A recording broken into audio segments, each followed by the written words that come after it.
What's good, everybody? Welcome back to the channel. Today I want to talk about the Chicago Bulls and why they might be in a little bit of trouble coming into this NBA season. Now, if you remember last year, they had a great year. You know, a lot of people consider them to still be in a real late rebuilding stage. You know, they're getting better. They're getting close to being a contending team. And then DeMar DeRozan comes in, Lonzo Ball, Alex Caruso, all these different pieces come in. They all play a great role in the Chicago Bulls' success. And I mean, everybody wants to see Chicago be successful, in my opinion, even though they're technically a rival of the Milwaukee Bucks because we're in the same division. I still support them. I think they're a great team. They have a great atmosphere. Obviously, most people who don't even know what the NBA is love Chicago just because of Michael Jordan and his presence in the media, his presence in, history and all of that.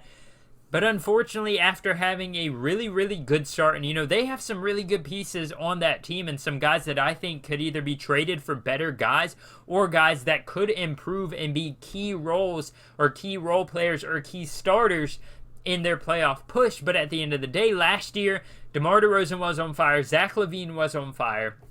Lonzo Ball really had a coming out party. The last few years we've seen what we think Lonzo Ball could be. And last year we finally saw what we know he can be. And that was a really fun thing to watch. He was an amazing defender. Probably one of the best perimeter defenders, at least one of the best guard perimeter defenders in the league. He was an amazing playmaker. He knew how to run the offense. He wasn't as...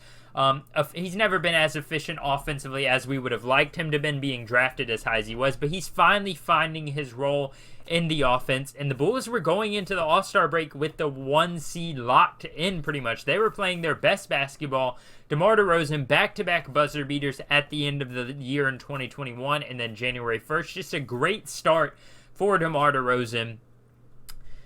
But then everything went downhill. I mean, as we all know, they started playing worse. Injuries had a lot to do with that. Lonzo Ball went down with his knee injury, and that's kind of something that sparked this video, but we'll get into that part a little bit later. But anyways, Lonzo Ball went down with his knee injury. Alex Caruso missed a lot of time. He was able to play when they needed him most, and as a Bucks fan, I will say, out of that, that series, he was probably one of the tougher players that Chicago had for us to take on. He just, he gets everywhere. He's in the paint. He's in doing the nitty-gritty stuff that other guys don't want to do. And that really helped them stick in that first game and win that second game inevitably. But unfortunately, they just didn't have enough firepower behind Zach LaVine doing okay in his first real playoff series. But yeah, so they had a good start to the season. After the All-Star break, they start struggling. They start coming back down to earth a little bit. But unfortunately for them, they would just keep plummeting. Vucevic hasn't been good since they traded for him, Probably gave up a little too much now at this point for Vucevic. Wendell Carter Jr. looks like he could be a better player than Vooch. I'm a big fan of Vucevic. I think he has his role on teams, but as the starting center and a guy who you plan to go to the playoffs with, make a playoff push with, it's not something that you would usually...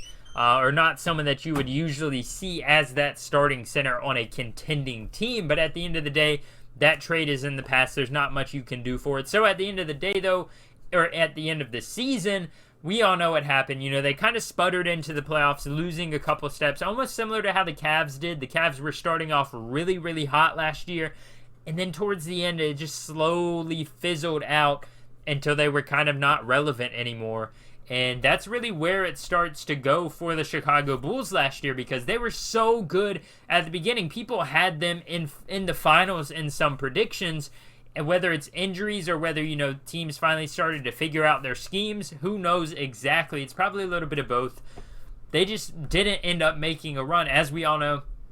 Had a good 2 games against the Bucks there. That first game in Milwaukee, they almost stole that one. It was a really low-scoring game. Neither team could hit any shots, and that's not a surprise after what we saw the Bucks do in the Celtics series with hitting shots or lack of hitting shots. But we saw that. Game 2, they're able to steal it behind DeMar DeRozan, probably his greatest playoff performance ever. I think he had 40 points on amazing shooting. He was shot like almost over 50%. I know that, if not better. Zach LaVine was good that game. Kobe White was finally good that game.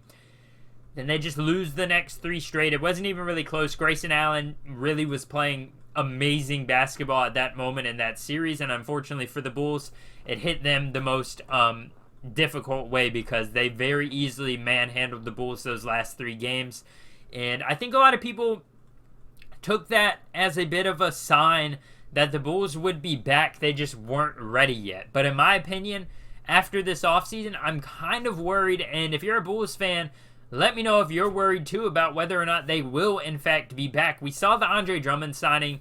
That was an okay signing. I like Drummond. You know, he's a good rebounder. He can't really do much else. He's not even really a reliable defender, I wouldn't say, and offensively.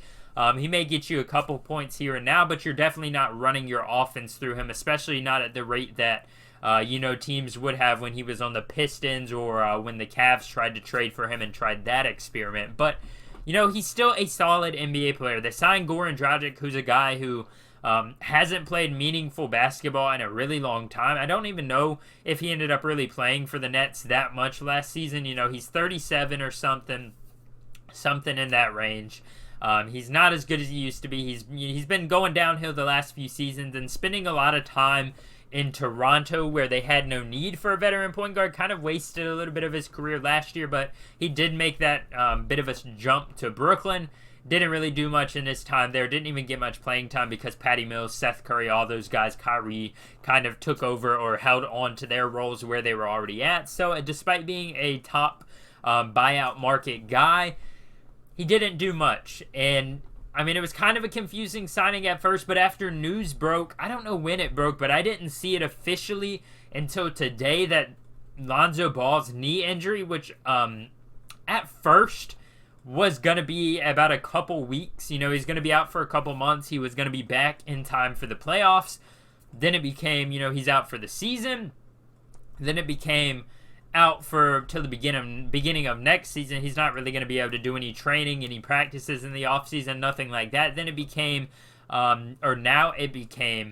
he's out for another 4 to 6 weeks, probably into the beginning of next season because he's having another they're doing another in-depth look at his injury. They're trying to figure out what's wrong with it. And this is a very, very worrying sight if you're a Chicago Bulls fan because this guy was the heart and soul of that team last year. It just felt like once he went down and once they learned that he wasn't going to be back last year, they kind of lost all pride and all effort in the way they played. They just slowly fell each tier down. And as much as I would like to see them be successful this year, because I like when the Chicago Bulls are successful, and they're out of all the NBA teams, I only hate one.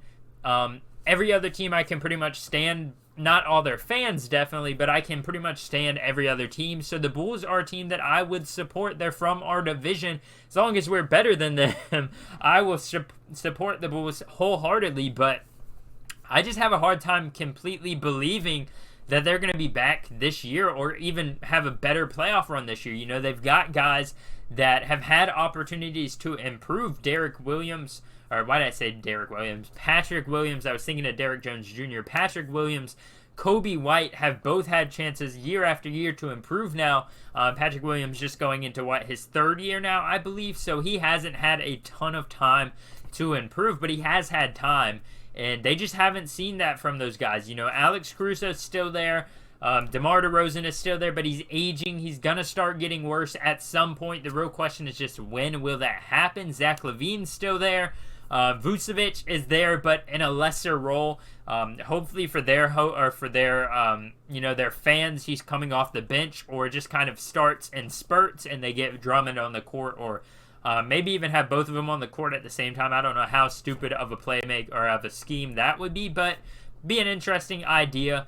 Kobe White, as I said, has so much potential, but he just can't quite reach it. I am a big fan of Ayo Dosunmu, but who knows how good or how high his ceiling actually is. And at the end of the day, all of these factors come together, and they could very much limit the way the Bulls season goes. I'm not saying they're going to be terrible, but I do think they're looking at maybe a best case scenario, same as last year, 6th seed, or maybe even a 7th, 8th, 9th, or 10th seed. Of course, that would mean they're in the play-in tournament, and I hate to bash on teams, but that would be obviously a step back from last year. After having a great start, getting to the 1 seed, falling off, but still, making the playoffs, they got that 6th seed.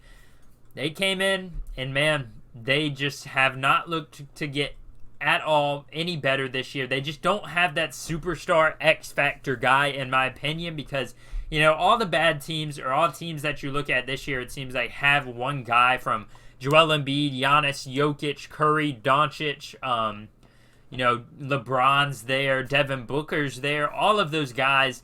The Bulls just don't seem to have that, and I don't know how far they'll be carried by good role players and above average stars. I mean, Zach LaVine, if he continues to get better like he has over the last few years, maybe he can reach that height, but at the end of the day, we're just going to have to wait and see what happens going into this NBA season. As always, if you do enjoy my content, if you enjoy my videos, please hit the like button and subscribe. Turn on post notifications so you never miss a video. Check out all my other content. I thank you guys so much for watching this one. I'll see you all next time.